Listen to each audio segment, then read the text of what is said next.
We're recording. Well, my name's Cody Maxwell, Fannin County Extension Agent for Agriculture and Natural Resources with Texas A&M Agri-Life Extension. And today we're going to be talking about pasture stocking rates. As we said, we're gonna walk you through the whole process of understanding your property, understanding the forages that are available to you on that property, understanding the classes and types of livestock that you may be dealing with on there, determining the animal units with that, and then in the end, we're going to determine stocking rates and hopefully give you tools that's going to help you with your property to be able to determine a stocking rate. So the first things that we're going to set here is determine some objectives as we get going here. And so as we said, we're going to determine the proper stocking rates for your property, and then understand the response of pastures to grazing during different times of the year. As you can see there in that picture, we're dealing with the cool season mix with the clover, and then the ryegrass that's also mixed in with that as well. And so different times of the year we have different responses to grazing, different forage utilization that we can utilize throughout the year. And then we'll look at the different types of livestock, different types of cattle in those situations as well. So to kind of get started, and I'll be reading straight off this screen. This will be one of the only slides here that we'll read straight off of, but simply just to establish our terminology as we go through here, because I'll be using these three terms throughout this presentation. So just wanted to kind of set the stage with what they mean. So stocking rate, what that term means is the amount of land allotted to each animal for the entire grazeable portion of the year. Then you get into stocking density or stock density, and that's the number of acres allotted to each animal at a specific point in time. And then we get into carrying capacity, which is a term that you'll hear me use today. It's the maximum long-term stocking rate that can be sustained without detrimental effects to the land or the resources available on there. So we have to start off and we have to ask the question, well, how do we establish a stocking rate? Well, first and foremost, if we already have livestock out there, in this case, cattle, we need to determine the animal size and the physiological stage of those animals. In this case right here, this is a group of stocker heifers. It's a group of heifers that weigh about 700 pounds. And so they're going to be much different in not only their requirements is what they need nutritionally, but also the amount of forage that they're going to consume on a daily basis. And so the stocking rate of 700-pound heifers that we're developing to be able to breed or put a bull with them, whatever the case may be, is going to be different than a 1,400-pound cow with her calf side. And so and then we get into, which is not even on this screen, the types of animals. You know, are we going to be utilizing cattle out there? Are we utilizing sheep or goats? You know, for many of our ag tax evaluations in many of the counties across the state, specifically for Fannin County, horses do not count for the tax valuation, the ag exemption that you can get for a property. But in terms of stocking rate, I think that it's important to address horses. Horses have a much different grazing habit than that of cattle or sheep or goats. And so what a horse is going to do is going to be nibble basically all the way to the ground, whereas a cow is going to wrap her tongue around the grass and pull. And so we need to take those things into consideration when establishing a stocking rate as well. So first and foremost, animal size and the physiological state of that animal that's out there on the property is the first thing that we look at. If you don't have it out there at this point in time, what's your goal? Are you going to be a cow-calf producer? Are you going to be running stocker calves out there? Are you going to have horses out there? Or are you running a sheep or goat operation? Like what's the animal that you want to have out there?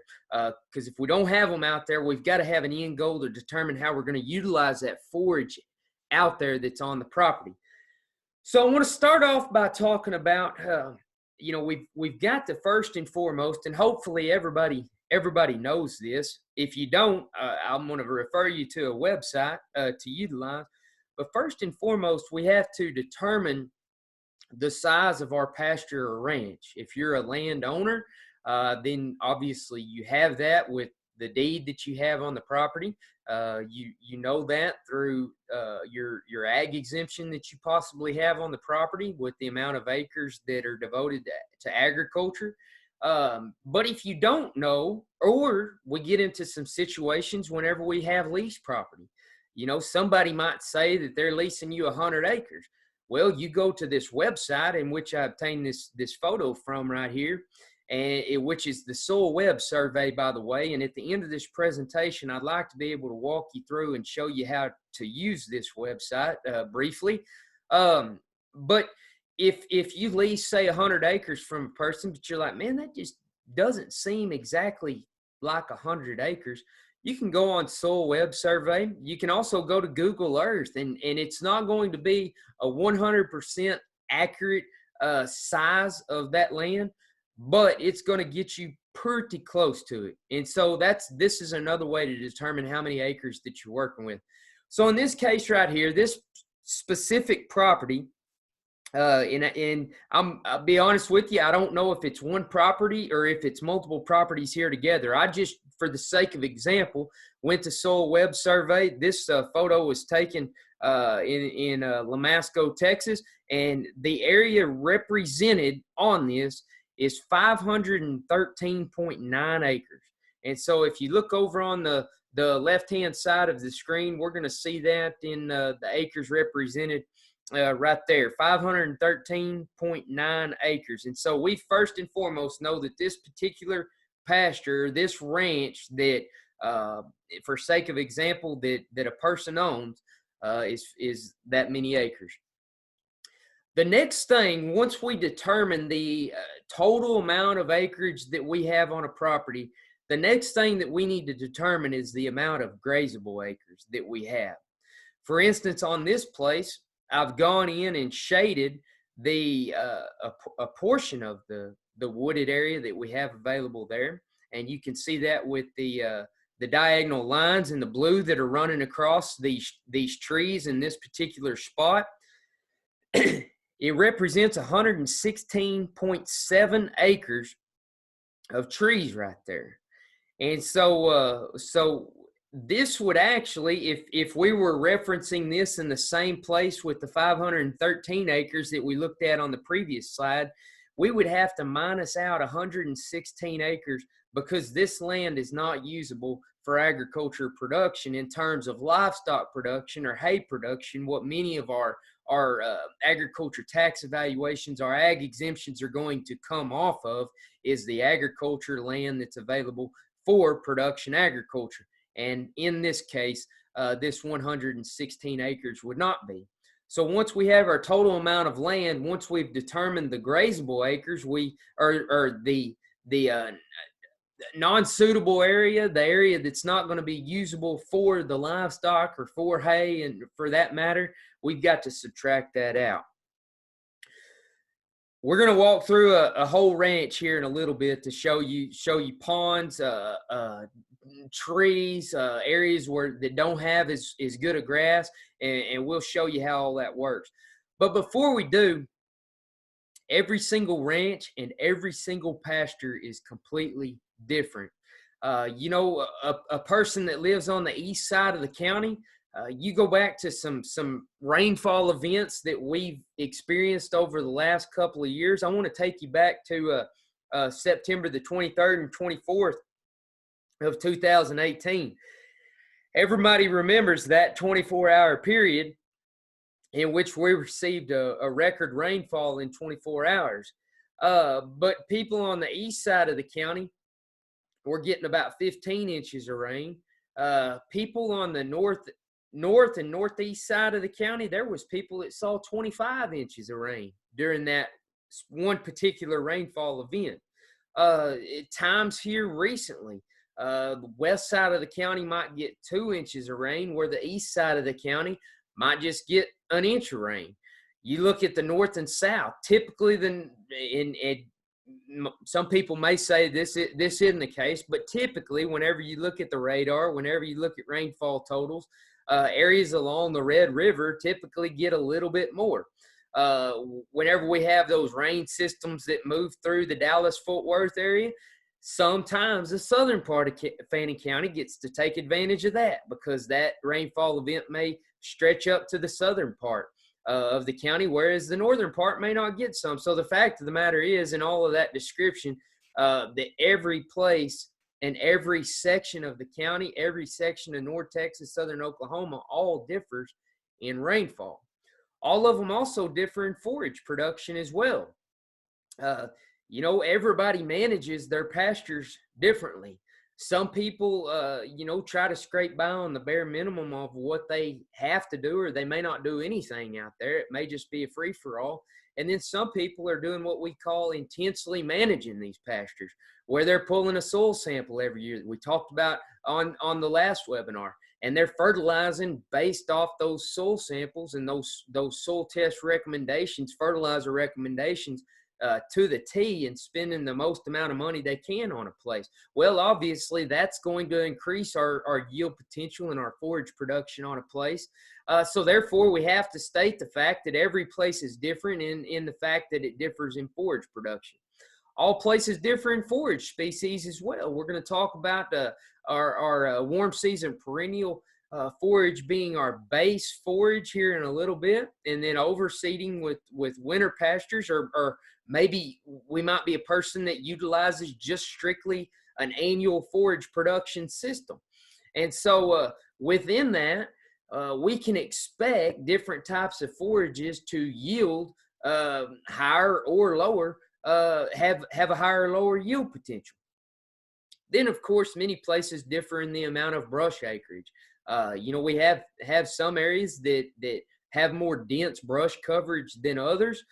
We have some that don't have any brush or any trees for that matter. It's just strictly grass out there.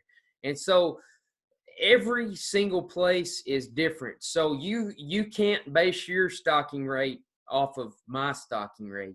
You can't base your stocking rate off your neighbor's stocking rate, because every single place is different and every single place is managed differently as well. So talk a little bit about what the cattle are going to require each year. And so the forage, any forage systems, forages are the base of all feeding programs. Many of you have probably seen or heard that we supplemental feed livestock during the winter months because all of our warm season perennial forages have gone dormant. Typically here in the North Texas area, if you don't plan a winter pasture, then from about the 1st of December, really about Thanksgiving, all the way through the end of February, you're going to be dealing with dormant forage out there until some of that volunteer forage starts creeping through. So during that time, we're feeding hay, but we're also supplementing what that hay may not be able to completely meet the full nutritional needs of that cow. But all in all, the forage is the base of all feeding programs. And the annual diet of the cow consists of about 80% forage. The other 20% will be that supplement that we give them. I've got a note there that says they make limited use of slope in areas more than 2 miles from water. And so if you've got an area that has a lot of hills to it, you probably notice there's not a whole lot of grazing that takes place along those hills. Cattle are going to graze on the low areas and on the high areas, not so much on the slopes. And then as you notice in this picture right there, there's obviously water there in the background, water really close to this winter pasture, this ryegrass pasture that was planted here. So 80% of the base nutritional system for the cow is going to be based off of forage, and then the rest will be that supplemental feeding that we make up, typically mostly during that winter time frame.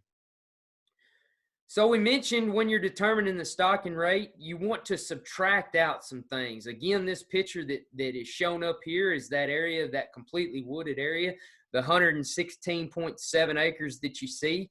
But whenever we're looking at the stocking rate, whenever we're looking at the usable areas, for these livestock to graze, we've got to subtract out the non-usable areas. For instance, areas that are brushy type areas that have a lot of brush to them, like the one in the picture, the steep areas that we mentioned in the slide previously, areas of water.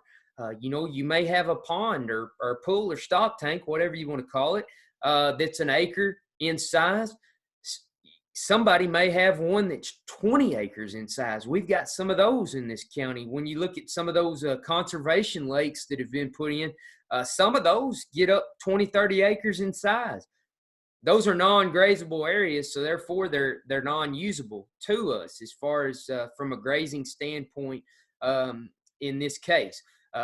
Another thing to subtract out, areas that are too far away from water. I'll bring out an important note on this.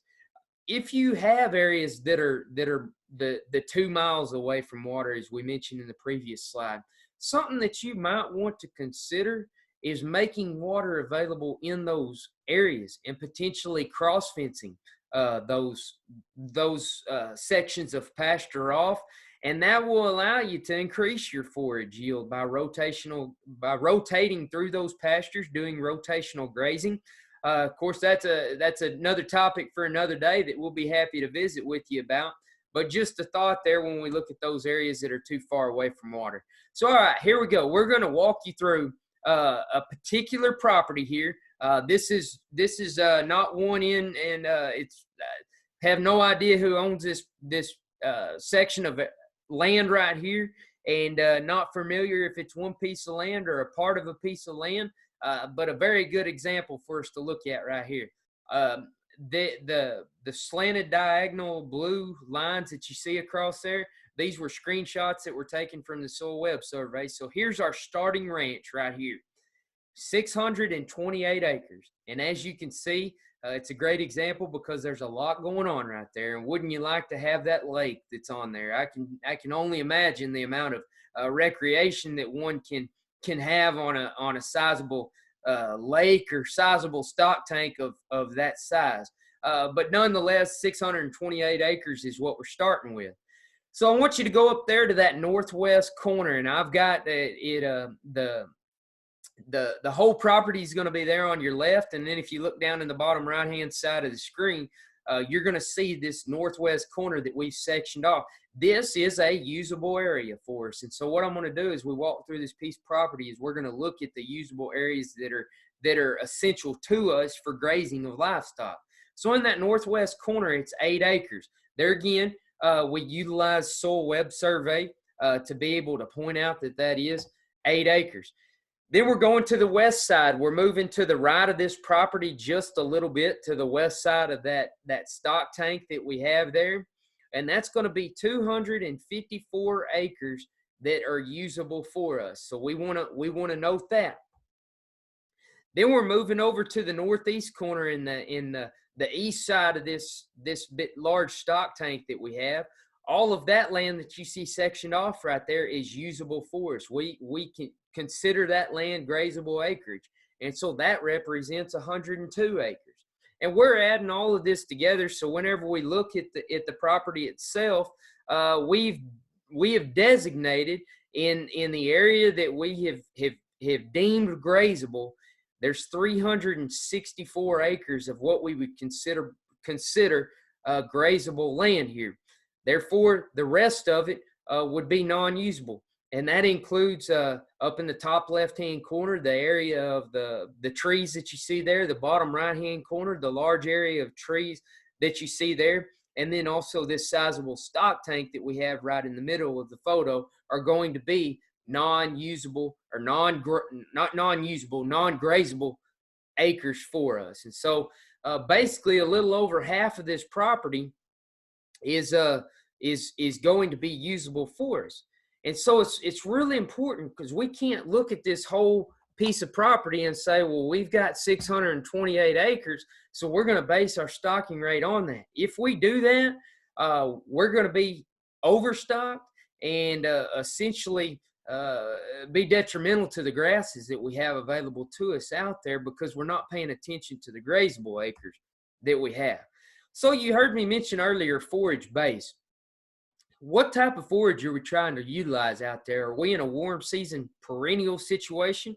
Are we utilizing an annual forage system? Are we planting warm season annuals such as hay grazers, sorghum Sudan varieties, crabgrass maybe out there, and then coming back once we've utilized that for the period that it will grow in, and it's a um, uh, period in which we can utilize it, and then switching over to a cool season annual system where we might be utilizing legumes or grasses. Legumes would be clover, vetch, turnips, radishes, things of that matter. And then in our grasses, we would be in wheat, oats, ryegrass, rye, cereal rye, and then triticale would be the options that we have available to us here in North Texas and southern Oklahoma for our cool season annual grasses. So we established the forage base. What type of forage base are we going to be using on this place?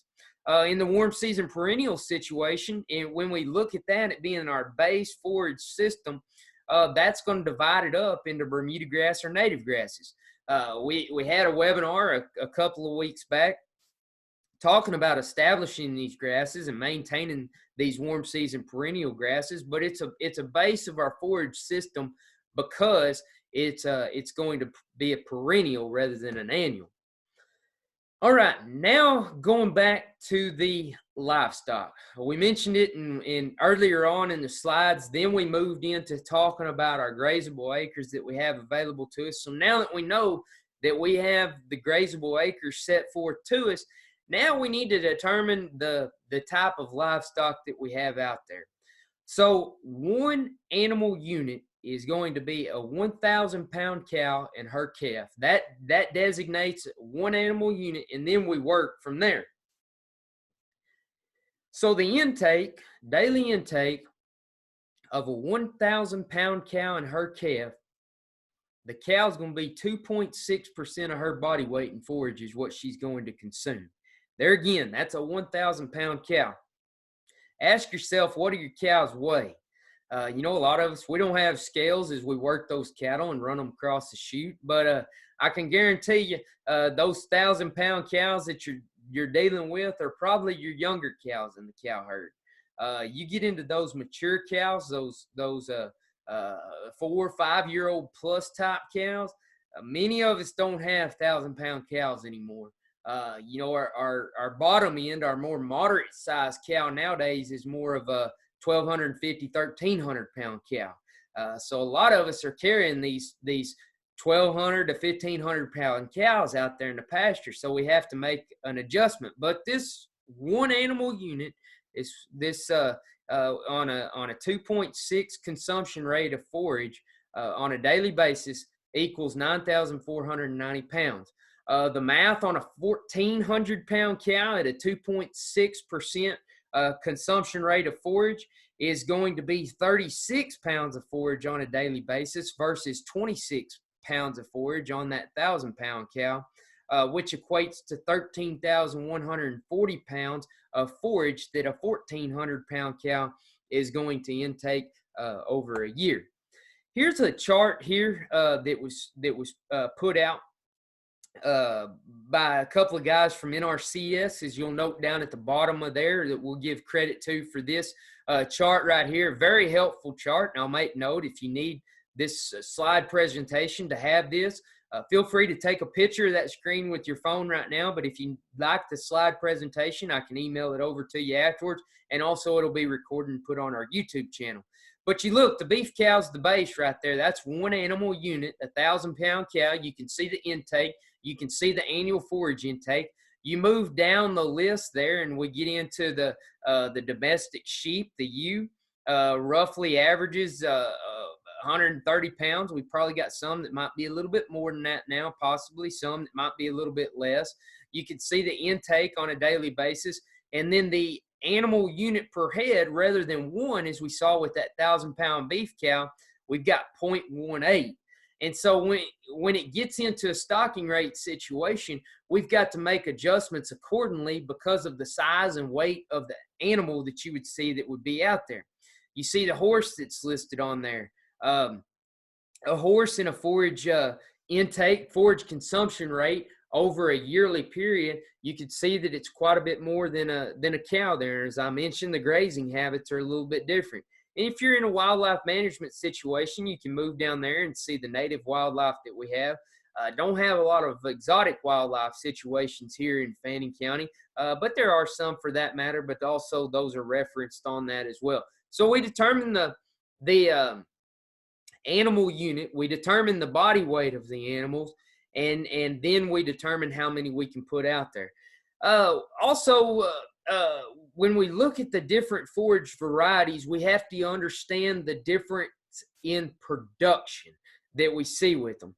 You see a photo there of Bermuda grass. It's listed on that, or the photo that's on the screen there.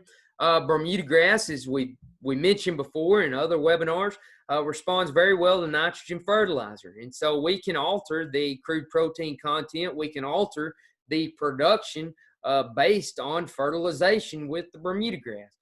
We can also do so with our cool season annuals that we have, our cool season annual grasses and our summer annual grasses. Will respond to the fertilizer pretty well. And so when we get into those intensely managed situations, if we need to stock a little bit heavier, if we're intensely managing, we can get that forage production up. Another thing, again, as we talked about, another presentation for another day, is the opportunities that we have for rotational grazing, sectioning these pastures off, different types of rotational grazing systems. That will also allow us to be able to increase our carrying capacity out there on a property. So just give you an idea a little bit about what you can expect out of some of these forages if they're managed properly. The types of Bermuda grass that are listed right there was in a 5-year study that was conducted at our Overton Research Station in Texas A&M AgriLife Extension back in 1997 through 2002. It was a 5-year study. On that 5-year average, Tifton 85 Bermuda grass averaged 10,747 pounds per acre. Texas Tough is a blended variety of Bermuda grasses with common and giant. It did 7,688, and you go on down the list there to coastal and common and can see what they did. And again, this was an average over a 5-year period, a study that was done at Overton. And so some years were better, some years may not have been as good. But nonetheless, the average over 5-year periods managed properly. You go back to that 1,000-pound cow, and what we say, it was a little over 9,000 pounds of forage that 1,000-pound cow is going to consume in a year. On the 1,400-pound cow, she's going to be a little over 13,000 pounds of forage a year. So just to give you a little bit of an idea here as we set our production of what we can expect out of those forages. Again, we're referencing here our warm season perennial, our basis of our forage system. Study that was done in Kentucky in 2009 on some of our native grasses.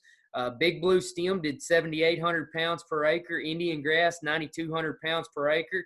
Eastern Gamma grass, 9,800 pounds per acre. And then switchgrass, 10,600 pounds per acre. And so there again, it gives you an idea. And again, this was with 60 pounds of nitrogen applied to the acre, actual nitrogen, to be able to achieve these. So just to give you a little bit of an idea of what we can expect out of some of these forages.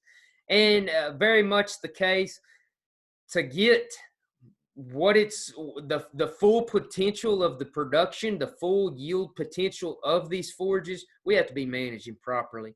We have to be controlling the competition out there, which is our broadleaf weeds that are going to come in.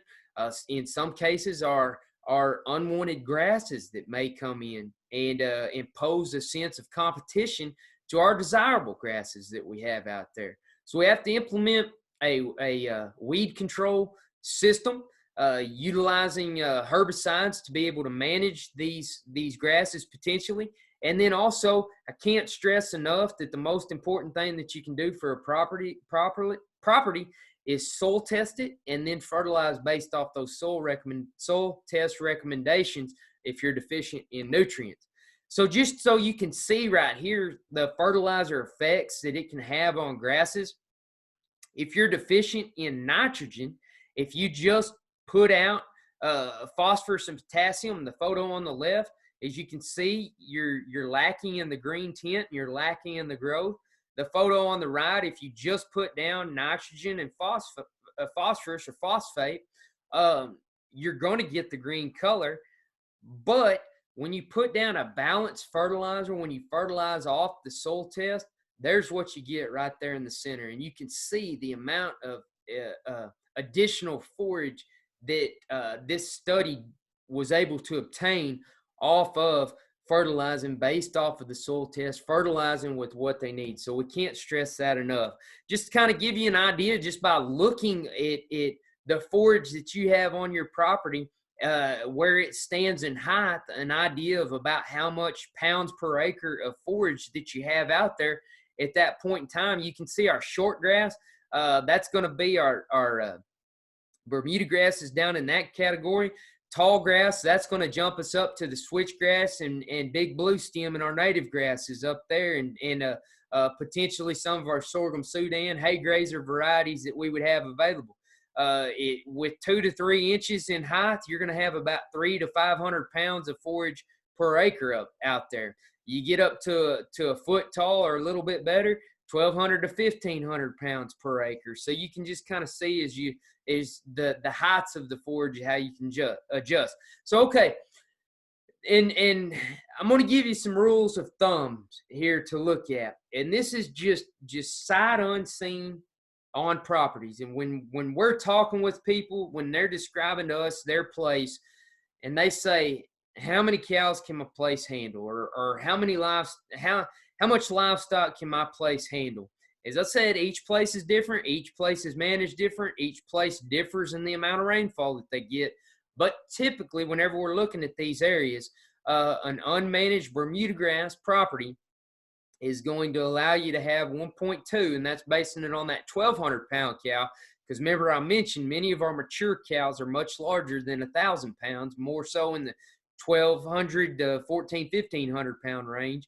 So 1.2 animal unit per 5 acres. Again, unmanaged Bermuda grass. This is one that's not getting pampered, not getting fertilizer put down on it. I will note to you, along those lines, when you're not pampering Bermuda grass, we have I don't want to call it necessarily disease, but a diagnosis that we've given situations where we saw Bermuda grass kind of phase out of properties or thin out a little bit. It's called Bermuda grass decline.